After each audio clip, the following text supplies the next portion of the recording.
Bismillahirrohmanirrohim. Assalamualaikum warahmatullahi wabarakatuh.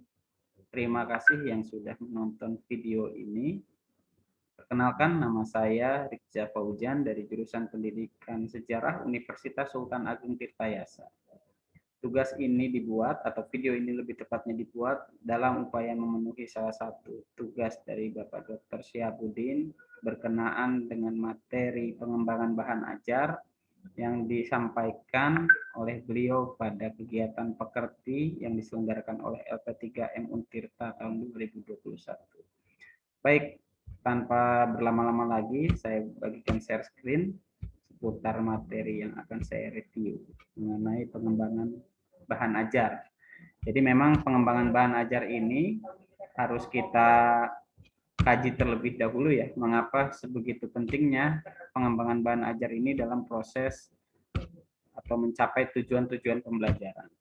Jadi perlu dilakukan memang untuk membangun situasi pembelajaran secara dinamis dan tercapainya tujuan pembelajaran. Memang ketika kita berbicara tujuan pembelajaran, semua sudah termaktub dalam Undang-Undang Dasar 1945 bahwa salah satu tujuan dari pendidikan itu adalah mencerdaskan kehidupan bangsa. Dan oleh sebab itu keluarlah turunan-turunan undang-undangnya seperti Undang-Undang Sisdiknas tahun 2003 atau Sistem Pendidikan Nasional, di mana di dalamnya itu membahas berbagai jenis hal berkenaan tentang bagaimana aturan dalam upaya-upaya mencapai pendidikan yang berkualitas, bermutu, dan berdaya saing. Nah, di dalam salah satu upaya untuk meningkatkan kualitas pembelajaran dan meningkatkan mutu pembelajaran, maka diperlukan sebuah hal, salah satunya adalah komponen-komponen yang mendukung dalam proses pembelajaran. Di dalam proses pembelajaran tidak hanya serta-merta kita berbicara model pembelajaran, strategi belajar, kemudian juga metode serta teknik pembelajaran, namun ada beberapa komponen-komponen penting di dalamnya meliputi bahan ajar, kemudian juga sumber belajar, kemudian juga media pembelajaran dan alat evaluasi yang digunakan dalam proses pembelajaran.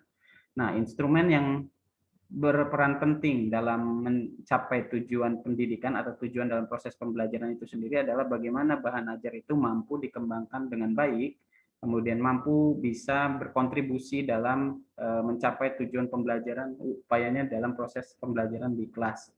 Jadi memang pengembangan bahan ajar itu perlu dilakukan untuk membangun situasi pembelajaran yang secara dinamis dan tercapainya tujuan pembelajaran. Di dalamnya itu terdapat karakteristik isi pesan pembelajaran yang akan disampaikan agar tidak salah dalam memilih strategi pembelajarannya.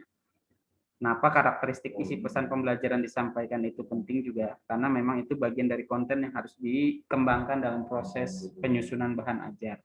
Kemudian interaksi pembelajaran ini juga menjadi komponen penting karena memang sebaik apapun bahan ajar atau berkualitas apapun guru atau tenaga pendidik, apabila tidak terjadi proses interaksi di kelas, tidak ada proses pembelajaran di kelas dengan baik, maka tujuan pembelajaran itu akan sia-sia.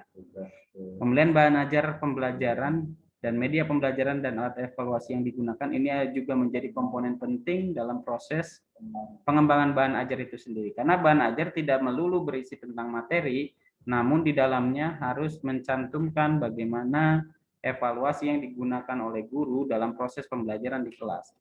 Pada saat pembelajaran akan dilaksanakan, hendaknya seorang tenaga pendidik yang profesional itu harus memang memahami apa yang akan diajarkan terlebih dahulu. Bahan ajar itu dibuat dengan tujuan salah satunya adalah kenapa harus dikembangkan ya karena menyediakan bahan ajar yang sesuai dengan tuntutan kurikulum yang dikembangkan. Kenapa kurikulum ini menjadi dasar? Karena memang kurikulum adalah jantungnya dalam proses materi itu disusun. Kurikulum itu memiliki beberapa hal di dalamnya yang memang menjadi acuan, salah satunya nanti bisa diterjemahkan ke dalam silabus, kemudian juga ke dalam rencana pelaksanaan pembelajaran, dan di dalamnya memuat berbagai macam jenis identifikasi seputar standar kompetensi, kompetensi dasar, kemudian indikator-indikator tujuan pembelajaran, dan di situ juga termuat mengenai bagaimana kegiatan pembelajaran berlangsung hingga evaluasi serta referensi yang digunakan dalam proses pembelajaran. Kemudian menyediakan bahan ajar dengan mempertimbangkan kebutuhan peserta didik. Bahan ajar yang disusun memang harus berdasarkan atau berorientasi pada kebutuhan siswa, bukan kepada guru. Karena memang yang akan menjadi pembelajar adalah siswa itu sendiri. Sehingga menyediakan bahan ajar yang sesuai dengan peserta adalah suatu keharusan bagi seorang pendidik. Proses penyediaan bahan ajar yang sesuai dengan kebutuhan ini pada akhirnya nanti akan memudahkan siswa dalam mencapai indikator-indikator yang diharapkan dalam proses pembelajaran. Kemudian membantu peserta didik memperoleh alternatif bahan ajar selain buku teks. Memang sulit diperoleh ya, kadang-kadang buku teks gitu. Dan tapi dalam kondisi pembelajaran di abad digital saat ini, budaya literasi peserta didik kita semakin berkembang gitu. Jadi ketika budaya literasi itu berkembang, maka apapun di dalam teknologi digital, salah satunya siswa itu mampu mengkonstruksi pengetahuan yang ia dapatkan di luar dari materi ajar atau bahan belajar yang dia punya atau yang dia miliki. Semua siswa saat ini mampu mengakses internet sebagai sumber belajar yang paling penting menurut saya saat ini, karena memang tidak terbatas dan unlimited sumber-sumber tersebut. Makanya ketika kita berorientasi pada bahan ajar atau modul pembelajaran sudah pasti harus dikomparasikan dengan sumber-sumber yang sifatnya digital. Kemudian memudahkan dalam melaksanakan proses pembelajaran. Dan sebaiknya bahan ajar itu yang didesain harus lengkap. Lengkap ini dalam artian disusun secara holistik, menyeluruh gitu ya. Kemudian memuat isi dan ilustrasi yang menarik. Kemudian akan menstimulasi peserta didik jika bahan ajar itu mampu disusun secara baik gitu ya, dengan memanfaatkan bahan ajar sebagai sumber belajar. Kemudian bahan ajar dapat berperan sebagai bahan belajar mandiri, artinya apabila proses pembelajaran terbimbing dalam artian guru tidak bisa memberikan proses pengajaran secara langsung, siswa masih mampu untuk bisa belajar secara mandiri. Karena apa? Karena di dalamnya bahan ajar itu memang mampu memuat instruksi-instruksi bagaimana proses bisa dalam pengerjaan alat-alat soal atau alat-alat evaluasi dan tes sebagainya juga didesain supaya bisa mencapai tujuan pembelajaran. Kemudian bahan ajar dilengkapi dengan tujuan pembelajaran atau kompetensi yang akan dicapai. Materi pembelajaran yang diuraikan dalam kegiatan belajar, ada ilustrasi media, prosedur pembelajaran, kemudian ada latihan yang harus dikerjakan secara lengkap gitu ya. Kemudian ada rambu-rambunya juga, serta dilengkapi dengan tes formatif, kunci jawaban, ada umpan balik dan daftar pustakanya. Secara umum, prinsip pengembangan bahan ajar itu terbagi menjadi 3. Pertama adalah relevan, kemudian ada konsisten, kemudian juga ada adekuasi atau berkecukupan. Bahan ajar yang disusun itu memang harus salah satunya harus sesuai atau kita sebut harus relevan. Kenapa dikatakan sesuai? Karena memang sesuai dengan kebutuhan siswa dan sesuai dengan capaian pembelajaran yang diinginkan oleh guru. Kemudian konsistensi atau keajegan ini menjadi sebuah hal yang sangat penting dalam proses mengembangkan bahan ajar. Karena apa? Keajegan ini kita berbicara mengenai bagaimana kontinuitas, kemudian keberlangsungan secara langsung, itu juga menjadi sebuah komponen yang penting dalam proses penyusunan bahan ajar. Kemudian ada adekuasi atau kecukupan. Di dalam bahan ajar memang harus cukup memadai dalam membantu peserta didik, dalam hal ini mahasiswa, menguasai capaian pembelajaran yang diajarkan. Dan tidak boleh terlalu sedikit, tidak boleh juga terlalu banyak.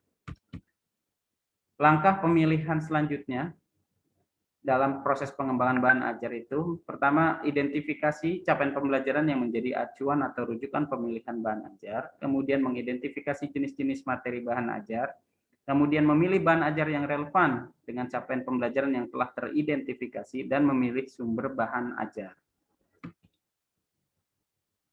Cakupan isi bahan ajar itu terbagi juga menjadi 3 jenis, karena menurut Bloom dalam bukunya taksonomi gitu ya, itu proses perkembangan siswa dapat dilihat dari 3 jenis karakteristik. Pertama dari pengetahuan atau kognitif, kemudian juga dapat dilihat dari sikap atau karakter atau afeksi gitu ya, dan yang terakhir adalah keterampilan atau psikomotorik. Gitu.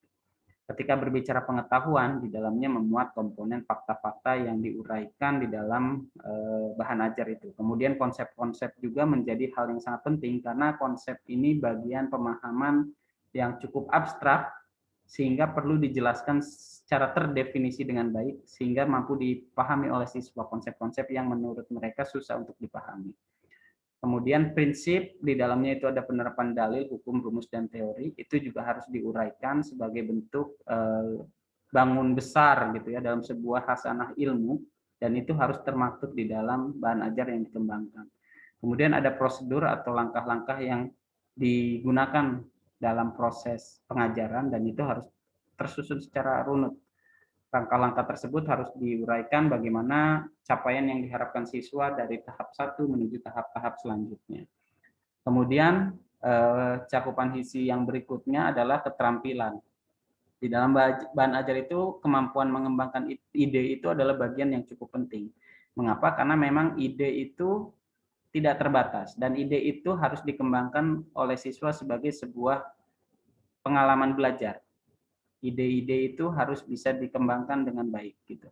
Kemudian memilih dan menggunakan bahan, dan yang terakhir adalah menggunakan peralatan dan teknik kerja. Ketika kita berbicara menggunakan peralatan atau mampu bereksperimen lah katakanlah seperti itu sudah pasti di dalam bahan ajar itu terdapat instruksi yang nantinya siswa mampu mempraktekkan secara langsung.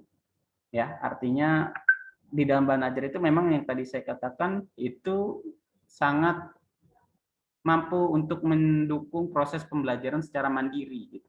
Makanya ketika kita berbicara mengembangkan keterampilan sudah tertentu siswa itu kalau di dalamnya memang ada uji coba dan praktek maka diperlukan bahan ajar yang memang sesuai dengan kebutuhannya. Kemudian yang terakhir di dalam bahan ajar itu harus memuat nilai-nilai yang positif, nilai-nilai karakter kebangsaan, nilai-nilai yang dapat memperkuat identitas dan toleransi, nilai-nilai yang berkaitan dengan nasionalisme gitu ya. Makanya nilai-nilai ini harus dikembangkan dalam bahan ajar. Salah satunya nilai kebersamaan, ada nilai kejujuran, ada nilai kasih sayang, ada tolong-menolong di dalamnya, dan ada semangat dan minat belajar. Serta semangat bekerja, mau menerima pendapat orang lain, dan sebagainya.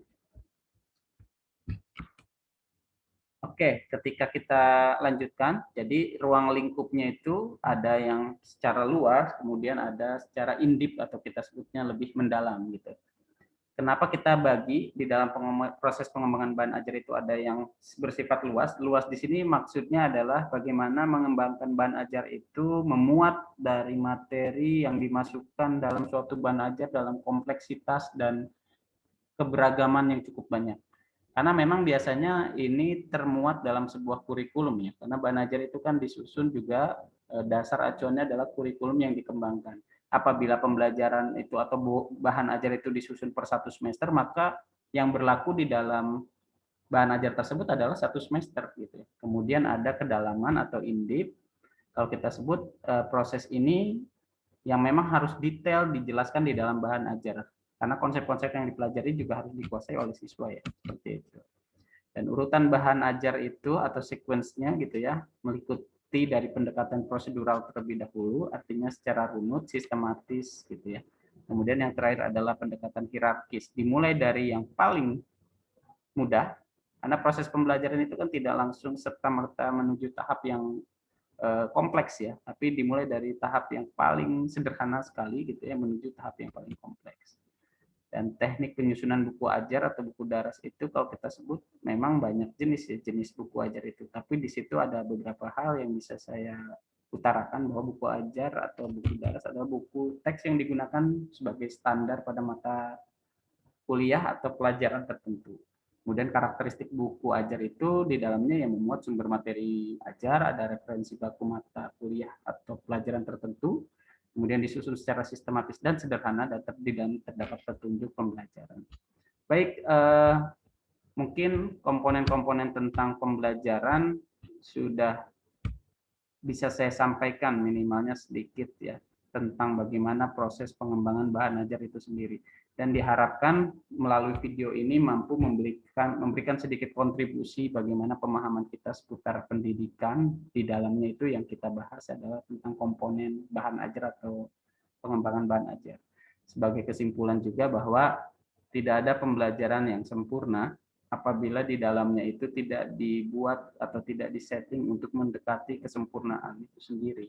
Karena memang pada dasarnya pendidikan itu tidak bergantung pada satu jenis komponen saja, tidak hanya ke pendidiknya saja, tidak hanya ke sarananya saja, namun ada hubungan-hubungan yang kompleks yang satu dengan yang lain harus saling melengkapi. Di sini instrumen yang menjadi bagian sangat vital dalam proses pembelajaran adalah memang bahan ajar itu sendiri. Baik, terima kasih yang sudah menonton video ini. Semoga video ini memberikan gambaran besar ya, dan manfaat kepada kita semua. Kurang lebihnya saya ucapkan terima kasih yang sudah menonton video ini. Jika tidak berkeberatan, mohon di-share hal-hal yang positif di dalam video ini sehingga bisa dimanfaatkan untuk kebutuhan pendidikan kita saat ini. Terima kasih. Wabillahi taufiq wal hidayah. Wassalamualaikum warahmatullahi wabarakatuh.